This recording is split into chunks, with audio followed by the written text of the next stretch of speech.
Alright, so we're going to be talking about Mirio, aka Lemillion in this one, but more specifically how powerful he is, because as of recently, we've been able to see more or less his full potential in the anime. We've also seen what eventually happens to him.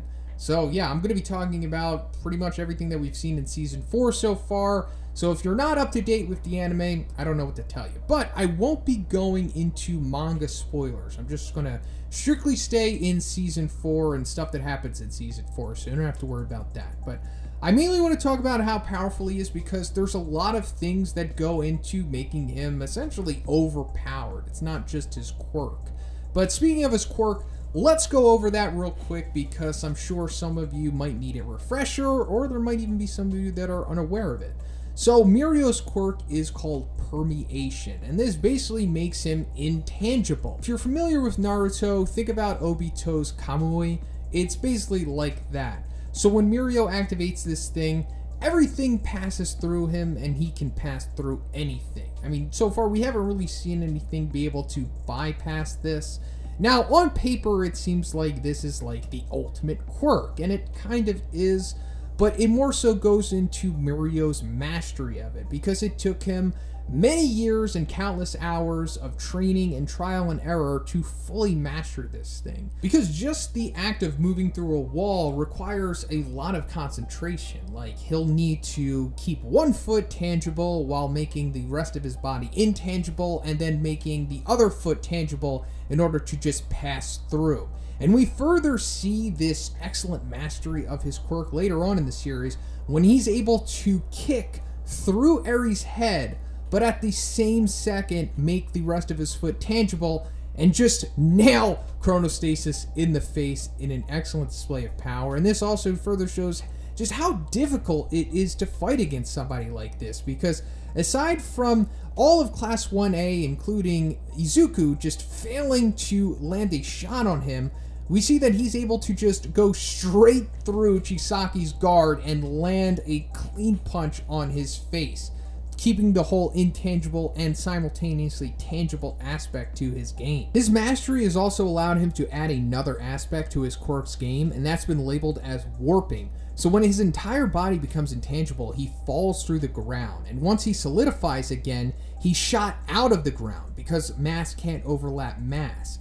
And when he does catapult out of the ground, he's able to change the direction of where he goes, which essentially is creating this warping ability, which makes him super fast and super unpredictable as well. I mean, we've seen him throughout the series use this ability. So another big part of Mirio's fighting style is what I like to call practical foresight. And this is just essentially Mirio predicting what his opponent is going to do and then acting accordingly. But when he uses this in tandem with his quirk, it just further makes him as broken as he was, or for what we saw of him.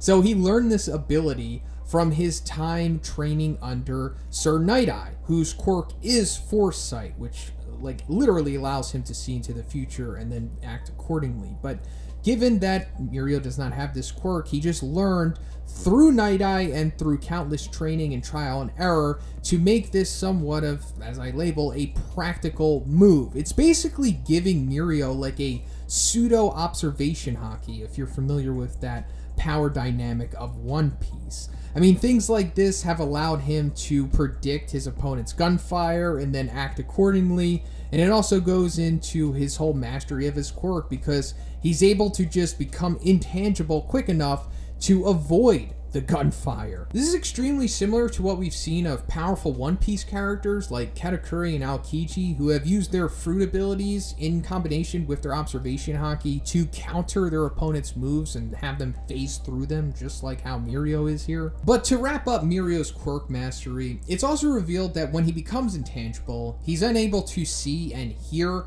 and this also goes into how he was so effective against fighting both Nemoto and Sakaki, because Sakaki's quirk is a balance inhibiting one, which kind of makes you drunk. And being that Mirio's quirk basically always puts him into a state of vertigo, he was still able to fight through this disadvantage and piece both of them up, like, not too difficultly. So now let's go into his physical strength, because he's pretty powerful in that department as well, and this probably goes more so into him inherently, and of course more so into his countless hours of training.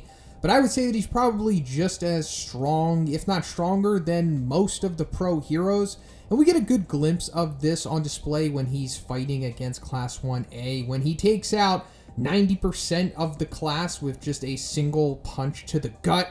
And we can assume that he's probably not going full power here. So like a restrained punch, which, I don't know, maybe like 80% of his power, is enough to just one-shot incapacitate some of the best of Class 1A.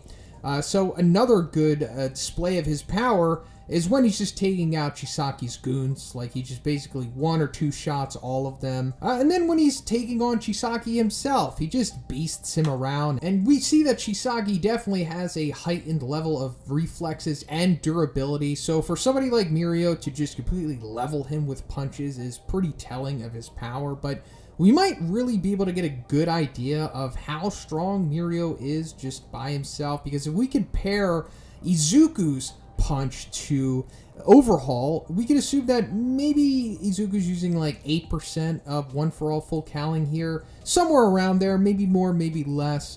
But if we compare it to the same kind of punch that Mirio gives him, I guess we can assume that Mirio is like as strong as maybe like 8 or 10% of full caling One For All, maybe somewhere around there, which is, you know, like I've been saying, pretty powerful considering that it's not a part of his quirk. So now let's go into his speed, because he excels in this department as well. So we already saw that he's fast enough to dodge bullets, so his reflexes and mobility is pretty stellar.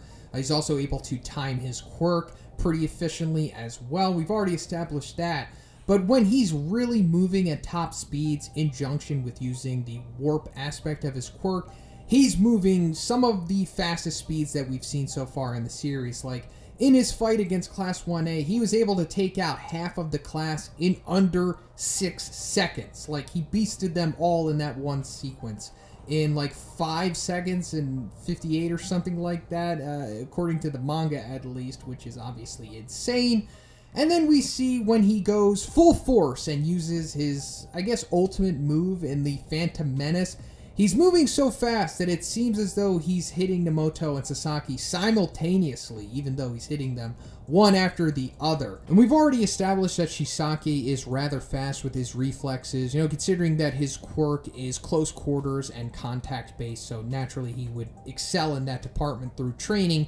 But even his advanced levels of speed in that department is really nothing for Mirio, who just kind of plays with Chisaki in this department and also easily fights off him and Chronostasis at the same time. Like, when Chronostasis is going to grab for the gun, like, Mirio spots this and then instantly is moving from Chisaki and then kicking Chronostasis. Like, this is absurdly fast. Just from a mobility standpoint, he's not even really using his quirk at this point. Like, not even the Overhaul quirk spike manipulation is really anything to Mirio, as he's able to just time his permeation while saving Eri at the same time, which also the Overhaul spike manipulation is said to be, you know, rather fast, and still it's not really much to Mirio. So everything together, we're looking at, you know, one of the strongest heroes we've ever seen in the series, even currently, to this day in the manga.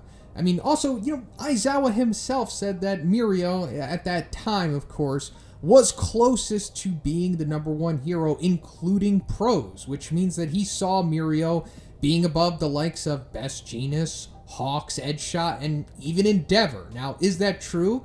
Maybe, maybe not. I mean, in the future of the story, we're going to see how ridiculous Hawks and Endeavor truly is. No spoilers, of course. So, it's really ultra debatable if Mirio is above them, but I think the argument could be made for sure, at least when Mirio had his quirk, and that brings us to him unfortunately losing it. And you'd think that this would severely nerf him, and while it does nerf him, I wouldn't say it severely does so, because even after he loses his quirk, he's still beating the crap out of Chisake and Chronostasis at the same time, and still is exceptionally fast from mobility and reflex aspects, and he still has great endurance and durability. I mean, he takes those spikes and it doesn't really hinder him all that much. And you also have to remember that the odds are stacked against him, because not only is it 2v1, but he's also saving Eri at the same time. But yeah, that's pretty much it for Mirio, aka Lemillion. And you could go as far as saying that it took Horikoshi himself to take this guy down, taking his quirk away. But that's a whole other topic for another time if it will come back. But I just mainly want to talk about how powerful he is in this video. I'll say that he could easily be top 5 in the top 10 heroes. Very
after that, it gets really debatable because it comes down to like who is more skilled, who is more adept in what certain situation, and who is the most powerful overall. But I would say that he's neck and neck with like Hawks and Endeavor for that title. And then it just becomes semantics after that point. But let me know what you think about Mirio Lemillion's power, when he had it, of course, in the comments. And if you like the video, guys, please give it a like.